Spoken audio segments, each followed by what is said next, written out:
Esta historia se podría remontar al advenimiento del régimen de los ayatolás en Irán durante la revolución de 1979.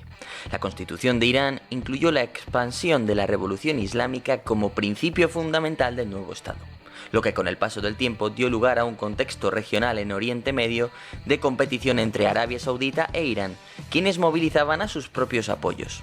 En el caso de Arabia Saudita, uno de sus más fieles aliados en las últimas décadas ha sido Emiratos Árabes Unidos, o EAU, un pequeño país del Golfo con forma de boomerang.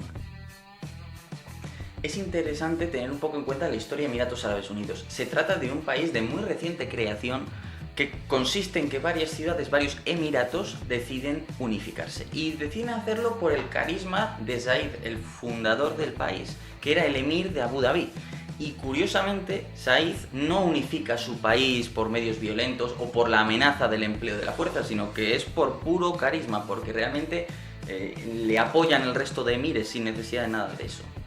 A partir de ahí es un estado pequeño que, debido a que está en la costa y a que está frente a Irán y todo eso, pues han confluido en él distintos grupos étnicos, es decir, desde los árabes, digamos, originarios hasta los baluchis y muchos otros grupos migratorios que hoy día están integrados, pero que en su momento pues llegaron desde fuera, digámoslo así. Con mucha influencia, por cierto, de la cultura india también.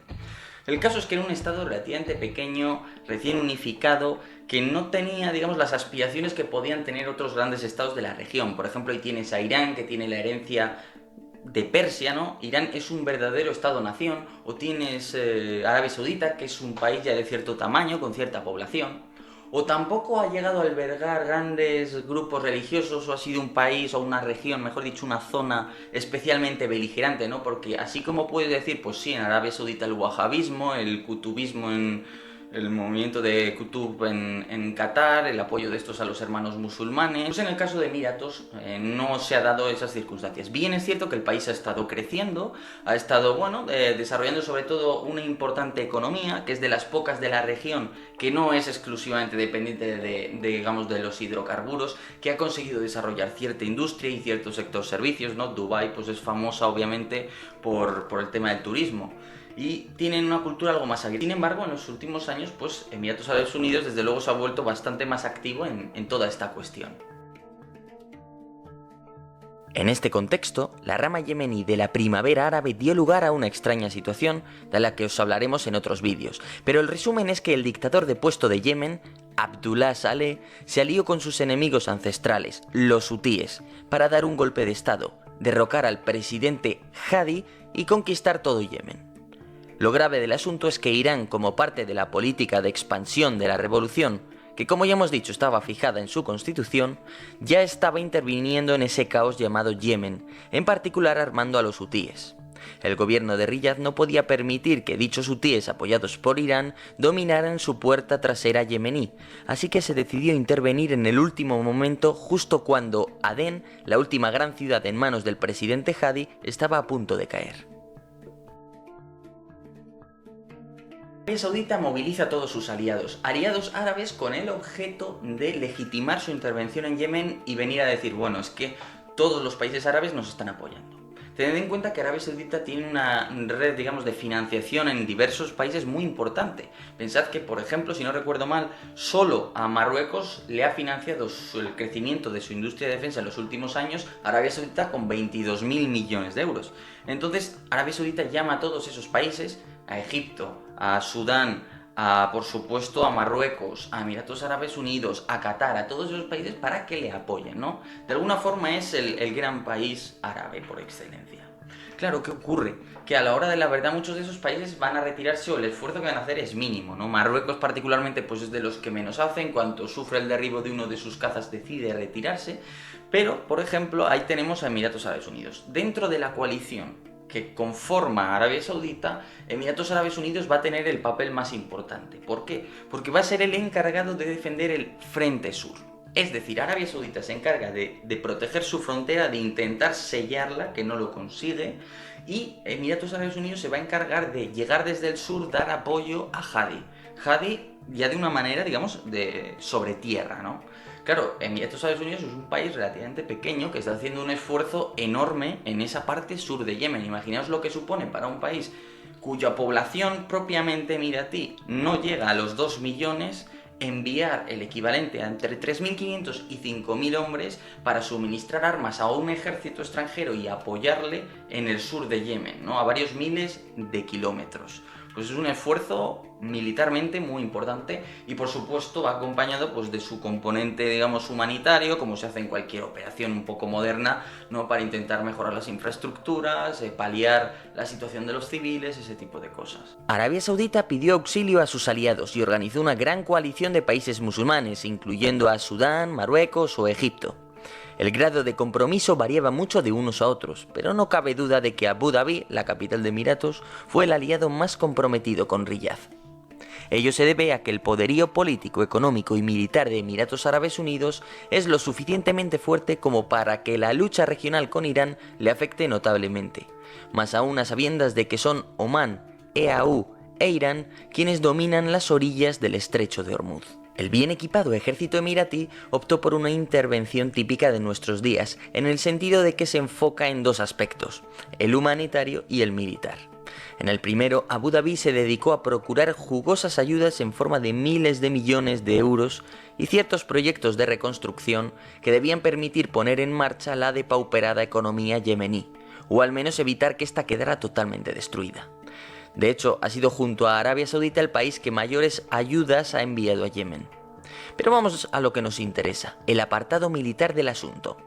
Las misiones de las Fuerzas Armadas emiratíes consistían en, primero, establecer una operación de patrulla e interceptación naval mediante buques. Y los buques a su vez exigían acondicionar los puertos. Segundo, desplegar cazabombarderos, drones y helicópteros para las operaciones de apoyo o ataque a tierra. Desplegar aviones de gran tamaño para el transporte aéreo y los aviones de patrulla marítima encargados de apoyar a la marina. Todo esto exigía una importante red de bases aéreas y aeropuertos, con sus correspondientes infraestructuras. Tercero, apoyar las operaciones en tierra contra los hutíes y contra Al-Qaeda, lo que a su vez incluía dos misiones distintas. La primera exigía suministrar material de guerra a los aliados yemeníes, y la segunda sostener el despliegue de una fuerza expedicionaria de 3.500 a 5.000 hombres, de los que solo el equivalente a un batallón serían fuerzas de combate, siendo el resto tropas para labores de retaguardia. Todo esto exigía una red de bases militares desde las que proteger y distribuir los suministros. Cuarto, sostener la operación humanitaria, la llegada de alimentos y ciertos equipos como generadores, elementos de potabilización, fármacos y por supuesto el envío de dinero. Con buen criterio, los planificadores emiratíes vieron la necesidad de establecer una red de bases para asegurar la logística y la operación de los vehículos aéreos y navales. En la gran isla de Socotra se estableció una base aeronaval de retaguardia y desde la que se podía gestionar con seguridad el trasiego de envíos a Yemen. En la minúscula isla de Perin se estableció una base aérea con un pequeño puerto. En Adén se estableció el núcleo de todas las operaciones en tierra, gracias al acondicionamiento del puerto y del aeropuerto de esta gran ciudad para recibir los suministros, distribuirlos y servir de cuartel general. Ahora bien, ¿se trataba de un ejército poco profesional y dominado por las corruptelas, o en su lugar los emiratíes hicieron un buen trabajo? Un indicativo muy valioso es el de los hijos de las familias más poderosas de Emiratos que fueron a la guerra. Si atendéis a las lecturas de, por ejemplo, Soldados del Tercer Reich, que analiza la psicología a través de los soldados alemanes, a través de conversaciones que se grabaron a los prisioneros de guerra en los campos de concentración, de forma secreta naturalmente, o los libros de Anthony Beevor, vais a ver que, por ejemplo, en el ejército alemán de la Segunda Guerra Mundial había mucha más igualdad de clases, vamos a decirlo así, porque, por ejemplo, las familias nobles alemanas o los grandes industriales alemanes enviaban a sus hijos a la guerra y estos morían en la guerra. No iban con grandes puestos, no eran todos pilotos de caza en absoluto, morían muchos. Y en ese sentido, el soldado alemán estaba más confiado, digamos, o tenía un sentimiento más cohesionado, más confianza en sus élites, entre comillas, sobre todo al principio de la guerra. Por el contrario, en los soldados ingleses había un clasismo mucho más potente, la aristocracia inglesa tendía a ocupar, pues eso, cargos de oficial, muchas veces, por ejemplo, en la Fuerza Aérea, en la Marina, o en puestos menos peligrosos, ¿no? Entonces, es interesante analizar si los emiratíes han enviado a sus hijos, los poderosos, los hombres poderosos han enviado a sus hijos al frente a combatir de verdad o es pura propaganda, ¿no? Entonces ese es un elemento interesante para atisbar si un ejército es un poco serio o no, si es un ejército clientelar en el que hay unas injusticias tremendas o si por el contrario es un ejército en el que, bueno, hay, digámoslo así, una cierta igualdad social, porque eso naturalmente al soldado común es importante desde el punto de vista de la moral y demuestra que desde luego hay un compromiso importante dentro de esa sociedad con esa guerra, ¿no? Y por parte de las élites en particular.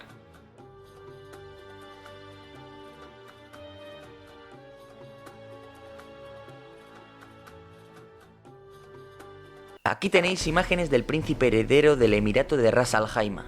No hay más que fijarse en su barba o en el color de su piel para ver que esta foto no es propaganda o una mera pose. Su barba está sin afeitar y su piel está curtida por el sol, como le ocurre a cualquier soldado en campaña. Este otro es un hijo del gobernante de Dubái, quien al contrario que el anterior era militar profesional con el rango de mayor. O contemos la historia de un valiente capitán llamado Said al-Nahyan. En el verano de 2017 las tropas emiratíes estaban combatiendo al ISIS y a Al-Qaeda en la región de Al-Sabwa. Y para ello la versatilidad de los helicópteros Apache y Black Hawk era fundamental, así que se habían desplegado varios en la zona. Uno de aquellos Black Hawk iba cargado con 7 soldados, y según distintas versiones de los hechos sufrió una avería mecánica o le impactó un misil aéreo, dando lugar a que el helicóptero terminara por estrellarse. 4 hombres perecieron, mientras que 3 se salvaron, entre ellos nuestro capitán Said al-Nahyan, quien se quedó en silla de ruedas. Hoy día Said sirve en la guardia de élite y es la prueba viviente de que los emiratíes arriesgan sus vidas por igual en el campo de batalla. Y es que Said al-Nahyan es nada más y nada menos que el nieto del fundador del país y el sobrino del actual regente de los Emiratos Árabes Unidos, este hombre que veis en pantalla. Said al-Nahyan no fue más que un hombre joven que fue a la guerra por su país en lugar de quedarse en un lugar seguro a retaguardia. Creo que esto es bastante indicativo. Los emiratíes han sufrido bajas, claro está. El buque Swift fue dado de baja tras un misilazo, al igual que le ocurrió a una de sus corbetas mientras estaba amarrada en puerto.